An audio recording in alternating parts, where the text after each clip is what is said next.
Morning everyone. So how are you. अभी तक मैंने बात की अबाउट द फाइनेंशियल मैनेजमेंट। ठीक है, थोड़ा सा मैंने उसको इंट्रोडक्टरी पार्ट बताया कि कौन कौन सी अप्रोचेज हैं ये बताया। इस वीडियो में मैं आपको फाइनेंशियल डिसीजन, डिविडेंड डिसीजन और बाय डिफॉल्ट इन्वेस्टमेंट डिसीजन के बारे में पूरा डिस्क्राइब करूंगा। ठीक है, अब मैं अपना एग्जांपल लेता हूँ। ठीक है, कि what is financial decision, what is investment decision and what is a dividend decision. देखो क्या होता है, जब कंपनी शुरू होती है तो कंपनी को पैसा चाहिए होता है। अब पैसा कहां से आएगा?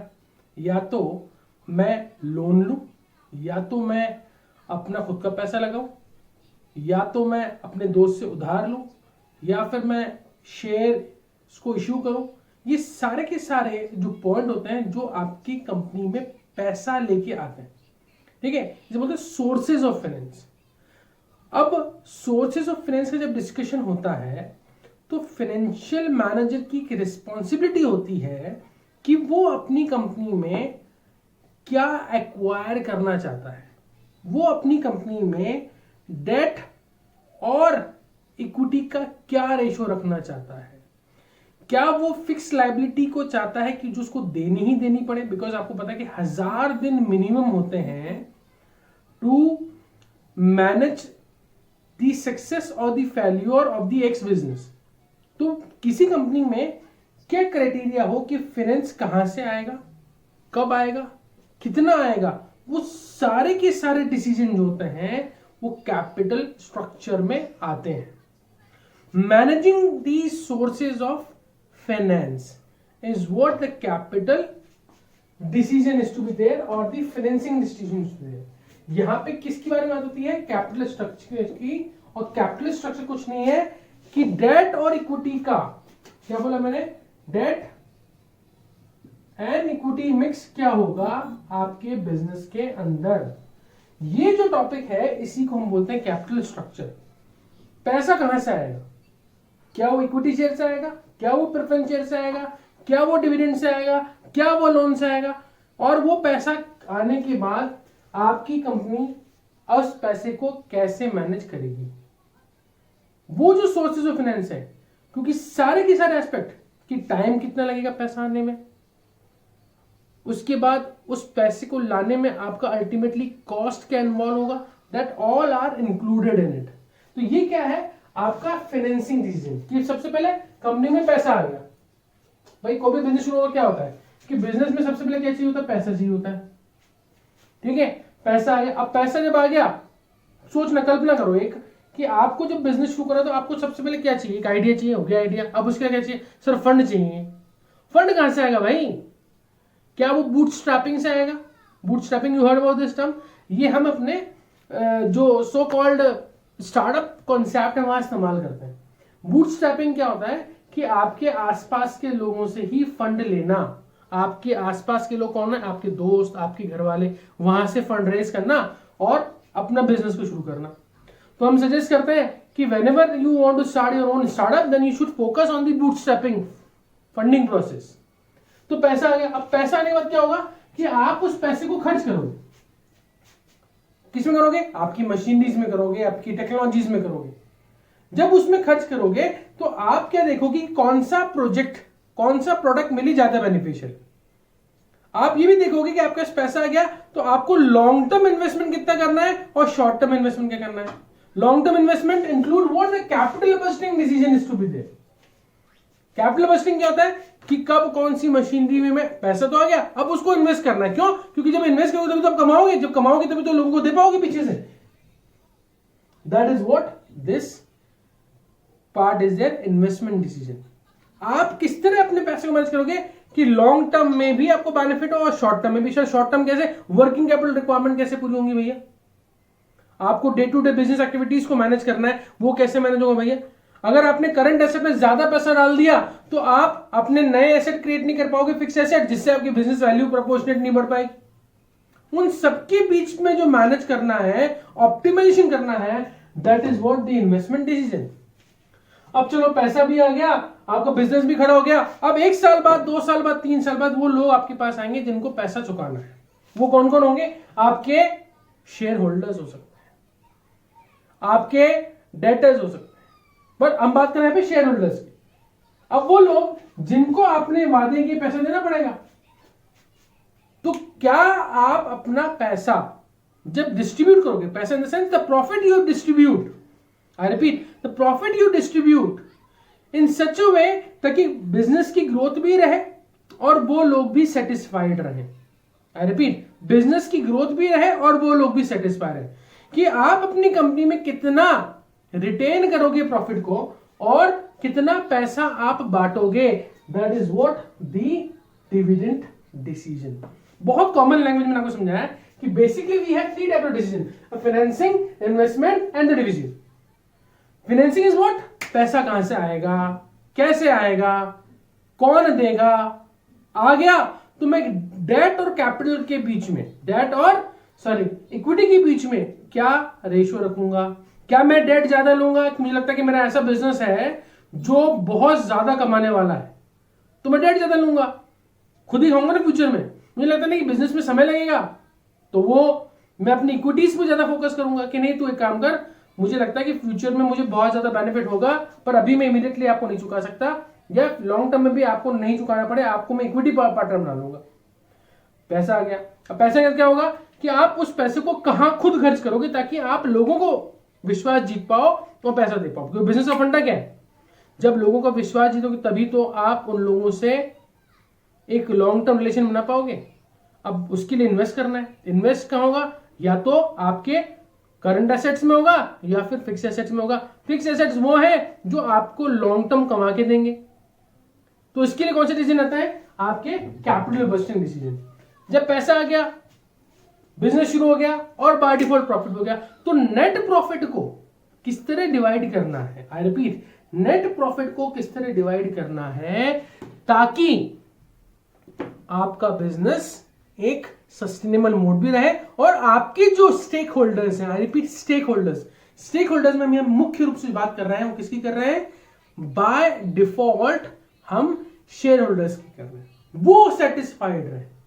आप अपने नेट प्रॉफिट में से उनको कितना डिविडेंड दोगे, किस रेट से दोगे, और उस रेट से देने के बाद क्या वो खुश रहेंगे ताकि वो फर्दर इन्वेस्टमेंट करें। वो होता क्या है, जब आपको बता दूं, कंपनी अपना को जो इशू करती है तो आईपीओ लेके आती है। आईपीओ लेने के बाद क्या होता है कि कंपनी पहली बार अपना पैसा रेज करती है, फिर आपने एक एफपीओ भी सुना होगा, ठीक है। ये क्या होता है, इसमें कंपनी ऑलरेडी जो आपके शेयर होल्डर्स हैं उन्हीं से पैसा मंगाती है। वो कब इन्वेस्ट करेंगे, जब वो सेटिस्फाई होंगे। तो आपके स्टेक होल्डर सेटिस्फाई तभी तो आपको फर्दर इन्वेस्टमेंट करेंगे। आप बोलोगे ना मेरे पास बड़ा बिजनेस प्लान है, मैंने आपको कमा के दिया, अब आगे और करो, तो नेटवर्किंग बिजनेस बेस्ड इसके ऊपर है।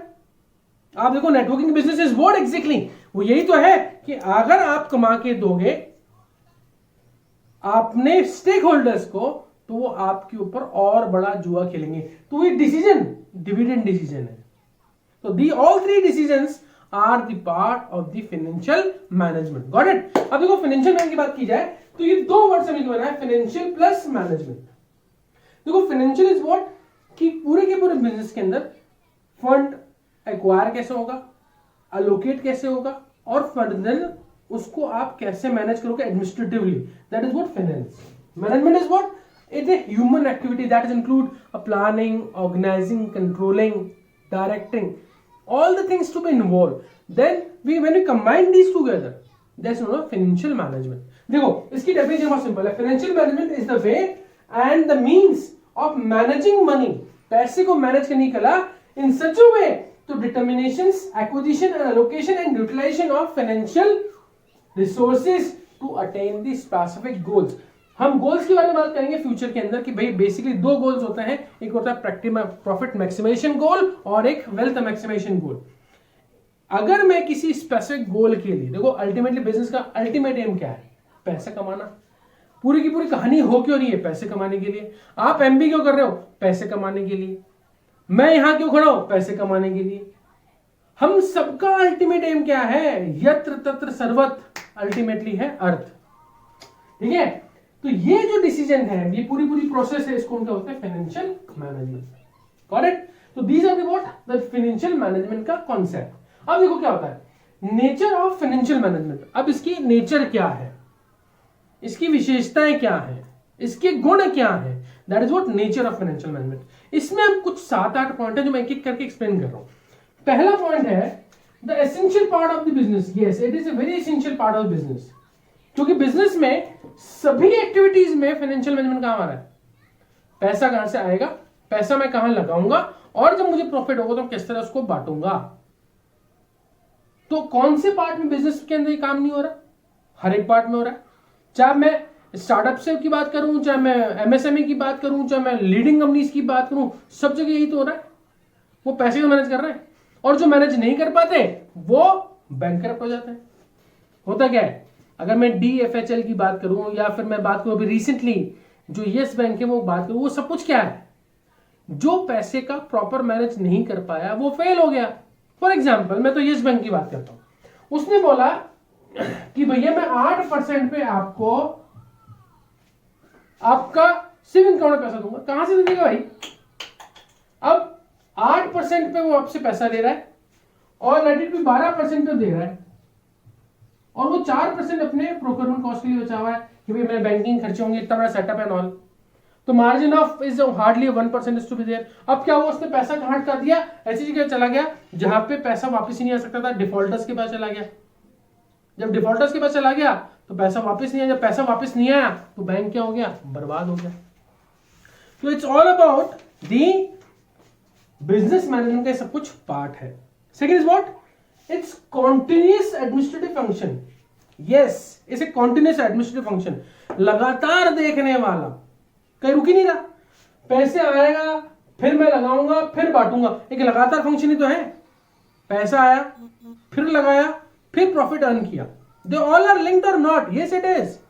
तो it is a proper administrative function and a proper manager is required to handle the all function. That's the reason MBA finance people are needed to manage such kind of things.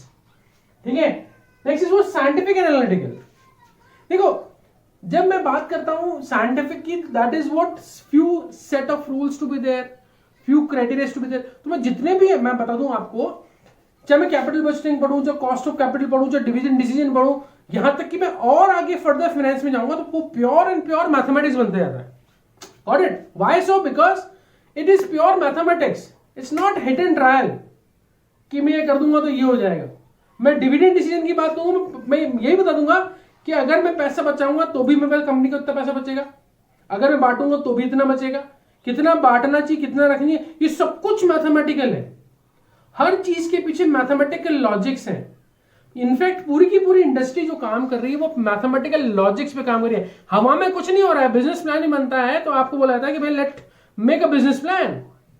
तो आप बोलोगे कि अच्छा sir business plan कैसे बनता है, मैं बताऊंगा बिजनेस प्लान ऐसा बनता है। सबसे पहले आइडेंटिफाई करो मार्केट सेगमेंटेशन क्या होगा आपका, फिर मार्केट सेगमेंटेशन आप बोलोगे आपका वॉल्यूम ऑफ प्रॉफिट क्या होगा, फिर आप ये बताओ कि आप किस किस लोगों को अप्रोच करोगे। ये सब कुछ जो कैलकुलेशन होती है ना, ये सब कुछ प्योर एंड प्योर मैथमेटिकल होती है। It's all about mathematical. तो जब मैं NIM के अंदर बिजनेस प्लान बताऊंगा तो आपको क्लियर होगा कि how the things to be manage. So this is what a scientific function, this is what a scientific analytical concept itself. Got it? Fourth is what centralised in nature. देखो ये decentralised nature का नहीं है। ये decentralised मतलब होता है, देखो सेंट्रलाइज्ड होता है कि एक तो एक व्यक्ति सभी को मैनेज कर रहा है और सभी लोग इसको रिपोर्ट कर रहे हैं, या फिर डिसेंट्रलाइज्ड होता है कि अलग अलग नीचे लोग मैनेज कर रहे हैं और फाइनली रिपोर्टिंग इसके पास जा रही है। ये सेंट्रलाइज है। जो बिजनेस डिसीजन लेगा वो एक मैनेजर ही लेगा। तो आप देखो स्ट्रैटेजिक डिसीजन जो लेते हैं वो टॉप मोस्ट मैनेजर लेता है। तो this is centralise in nature.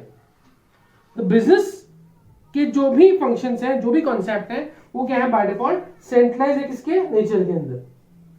Next is what difference from accounting. It's not accounting. Accounting is very what I can say very concise one.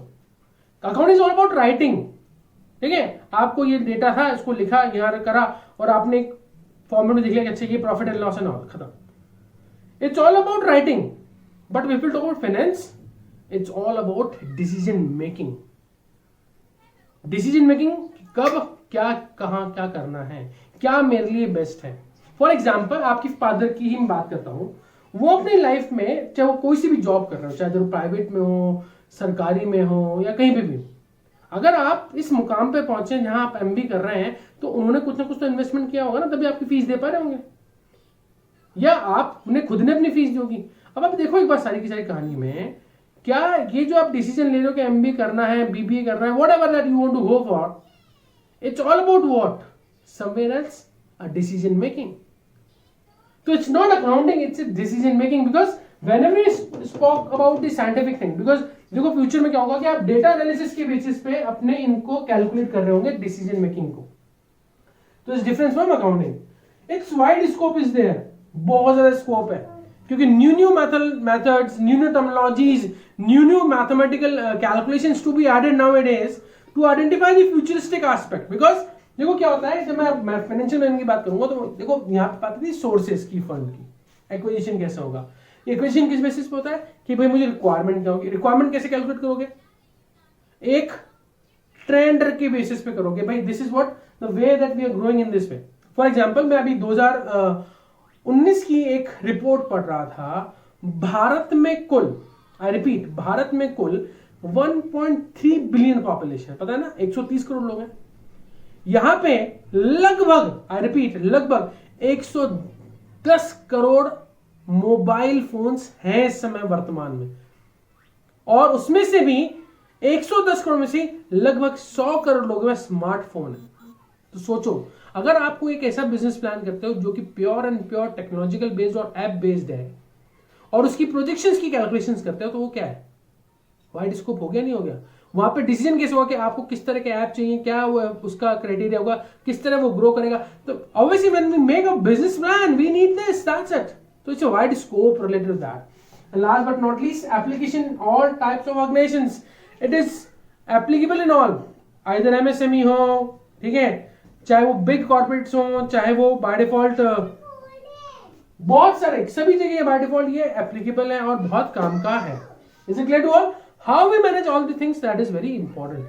So this is what the entire topic that we are discussing. In the next one we'll discuss the objective of the financial management. Thank you so much. अभी के लिए इतना काफी, बहुत बहुत धन्यवाद. लगातार बने रहे आप लोग एकेडमिक्स के ऊपर, and please please please subscribe करना ना भूलें. धन्यवाद.